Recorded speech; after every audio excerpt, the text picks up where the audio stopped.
Sathyabama Institute of Science and Technology.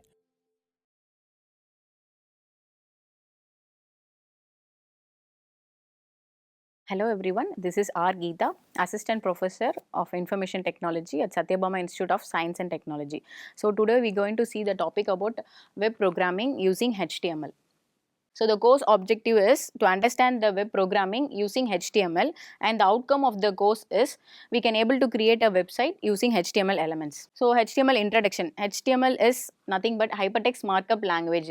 Using HTML we can able to create a static web pages. Static is nothing but the web page will be simple and it cannot be interactive. So it will be similar to all the user, and it consists of tags, elements and attributes. So the use cases of HTML is building a website and web apps, and creating a email templates, and structuring the data for search engine. So HTML can work with two languages, one is CSS and another one is JavaScript. CSS is nothing but cascading style sheet. So when we using HTML and CSS, we can able to create a interactive web pages which is more colorful and dynamic. And then JavaScript, using JavaScript we can able to validate the web pages. So the latest official version of HTML is HTML5. So HTML5 it can be supported in all browsers, and it can support the both audio and video features.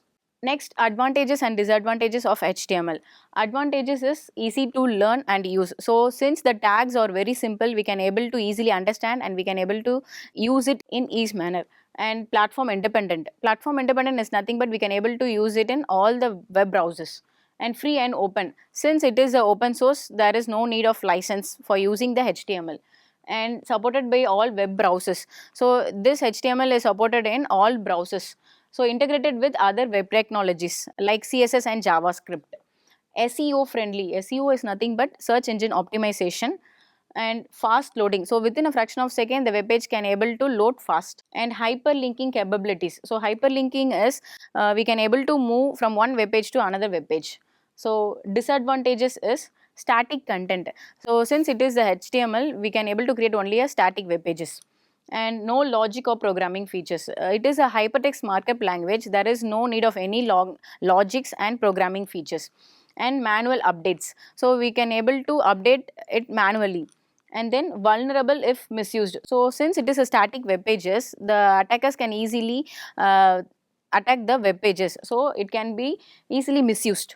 And HTML document structure. So this is the basic HTML document structure we're going to follow, and we're going to create a web pages. So first one is doc type HTML. So this refers the HTML version, latest version, and then HTML is a root element, and inside the HTML we will give the all the content of the web pages. And then head tag is providing the information about the web page, and then closing the head tag using \, and then body tag. Inside body tag we will give the content of the web pages. So doc type HTML is nothing but it means the HTML5 version to the browser. And HTML, it is the root element. Inside the HTML tag will give all the content of the web pages. And then head is nothing but it contains the meta information about the web pages. And then meta cassette UTF-8. UTF-8 is nothing but it support all the characters in the web pages. And then title is nothing but title of the web page, which can be seen in the browser tab. And body, inside the body tag all the content of the web pages like image, paragraph, link, etc. HTML editors. So these are all the editors we can use to type and run the program. So Atom, Notepad++, Sublime Text, Adobe Dreamweaver CC and Visual Studio. These are all the HTML editors. Next, text tags in HTML. So using this text we can able to create a web page. H1 to H6 is nothing but heading. It defines the heading from most to least important. And P tag is nothing but for paragraph. And BR is nothing but a line break. So it is a non-closing tag. There is no need to close that tag. It insert a line between the paragraph. And HR is the horizontal rule. It separate the content. And B is the bold tag. So it text the bold. And strong is also a semantically important bold tag. So it highlight the text. I is nothing but italic, italic the given text.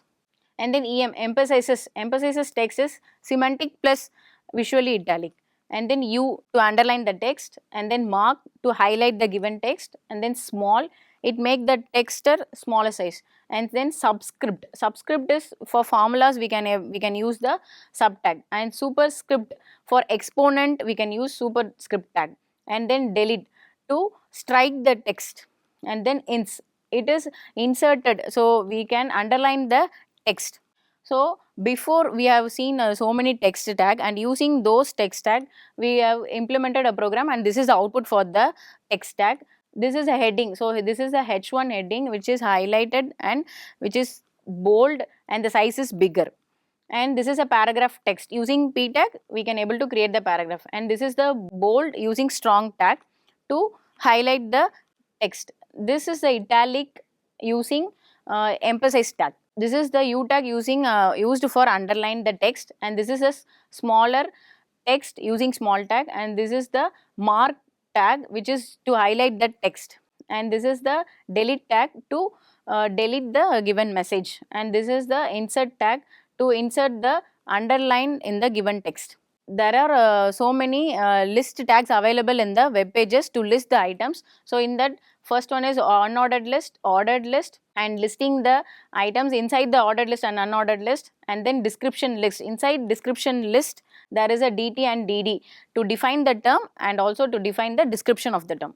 So this is the types of list: ordered list, unordered list, and description list. So ordered list, it help to list the items and it use the numbered list. Ordered list is the collection of items listed in a sequence manner. And unordered list, in unordered list the bullet point will be used for the items, and in this list the default is numeric. And then description list, it is used for name value pass, for example FAQs.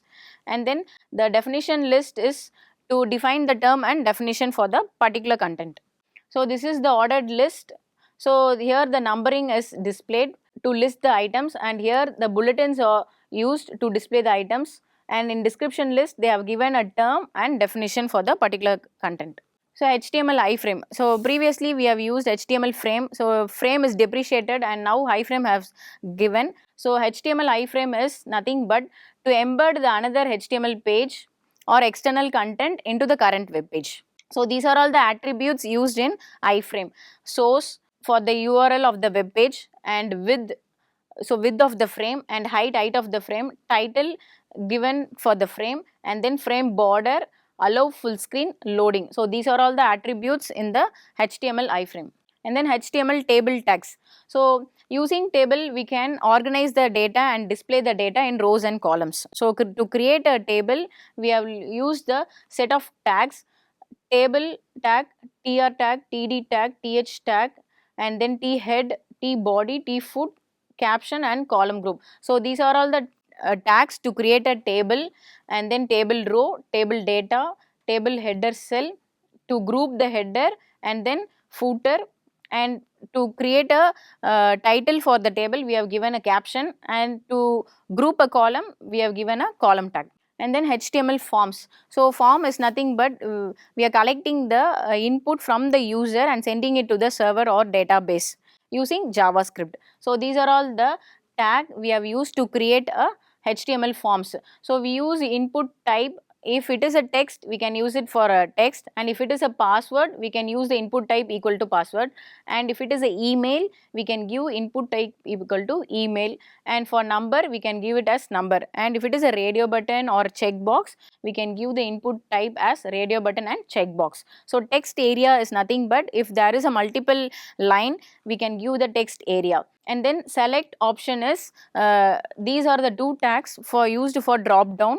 And then button, once the form is filled we can click the button to submit the input data. So for that purpose we are using a button tag. And then label, for each and every field we have to create a label for the user identification. For that purpose we are using the label tag.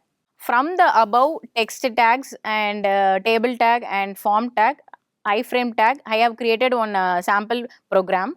First, doc type HTML, it's nothing but it defines the latest version HTML5 to the browser. And then HTML is nothing but it is a root element.